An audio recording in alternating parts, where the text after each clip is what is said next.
For a reaction in which we have simple elementary steps from reactants turning into products, but also products turning into reactants, we can define the rate laws for both of those steps, where the rate in the forward direction is equal to the rate constant for the forward direction's reaction times the concentration of our reactants and products. Actually, our reactants, and then using their exponents as the coefficients for this simple one elementary step reaction. So we can see that our rate in a forward direction and our rate in a reverse direction are defined by these equations, but also that, presuming that we're at equilibrium, the rate in the forward direction is equal to the rate in the reverse direction. Now, replacing these rates with the rate laws, we can rearrange this equation and get that the Kf over Kr. So the rate of the forward direction rate constant over the rate in the reverse direction rate constant is equal to the concentration of the products over the reactants here, or it's equal to Kc. We can see that Kc is equal to the rate constant in the forward over the reverse direction for simple one elementary step reactions. This is important because it describes the relationship between the amount that the reaction will go before it reaches a state of equilibrium versus the tendencies for each reaction to go in each direction.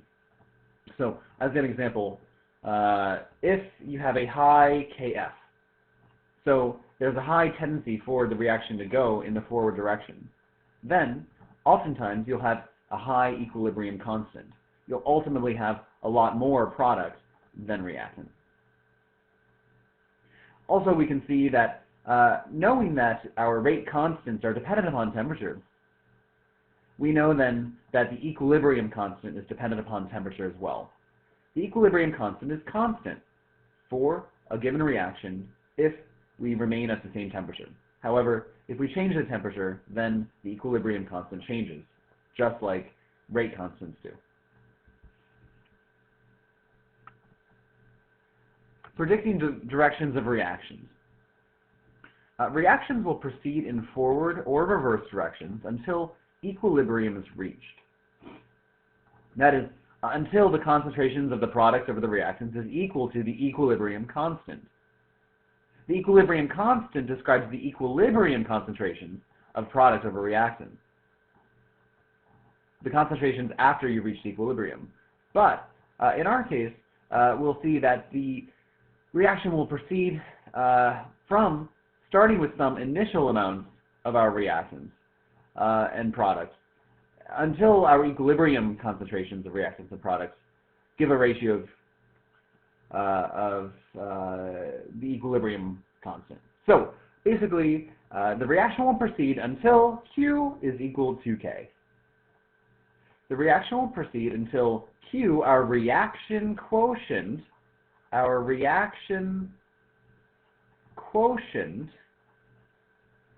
is equal to K. Now, Q, our reaction quotient, is equal to the concentrations of products over reactants at a given time.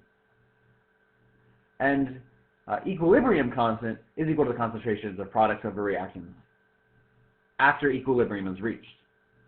Those concentrations that exist when equilibrium exists.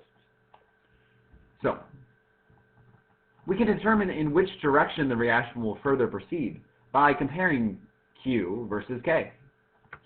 Let's say that Q is less than K. Now we know that Q ultimately needs to equal K. This will ultimately be the final result of any process.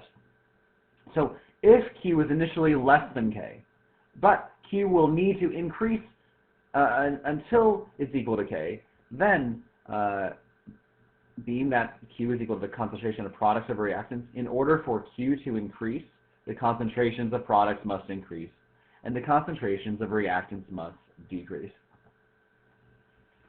Similarly, if Q is initially greater than K, if initially there's more products at this time than there should be.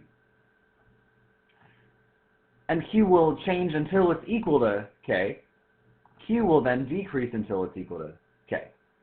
And so for Q to decrease, the concentration of products must decrease and the concentration of reactants must increase. However, in some cases, Q will already be equal to K. And if it's already equal to K, then Q will no longer change. And hence, the concentrations of products and reactants will no longer change as well. So, considering all these things, if you're told that you have a reaction in which you're producing ammonia used for fertilizer from nitrogen and hydrogen, and during this reaction, at a given moment, you have certain initial concentrations of our reactants and products. How will the reaction further proceed? Will it result in an increase in reactant concentration or a decrease? Will the reaction proceed to the right or to the left? So in order to determine this, you need to compare Q versus K. Now, for this reaction at 375 degrees Celsius, the equilibrium constant is 1.2. So, is our reaction quotient Q greater than that value K, or less than, or equal to? So Q, again, is equal to the concentration of products over reactants, still accounting for the coefficients from our balanced chemical equation. And we can see here that Q is equal to 0.87. So we see here that Q, which is equal to 0.87, is less than K, which is equal to 1.2. And being that Q is smaller than K, Q will increase until it's equal to K. And so in order for that to happen, in order for Q to increase, the concentration of products will have to increase and the concentration of reactants will have to decrease. So this reaction is going to proceed further to the right. These reactants will decrease in concentration as they're turning into products. Thanks for watching, guys.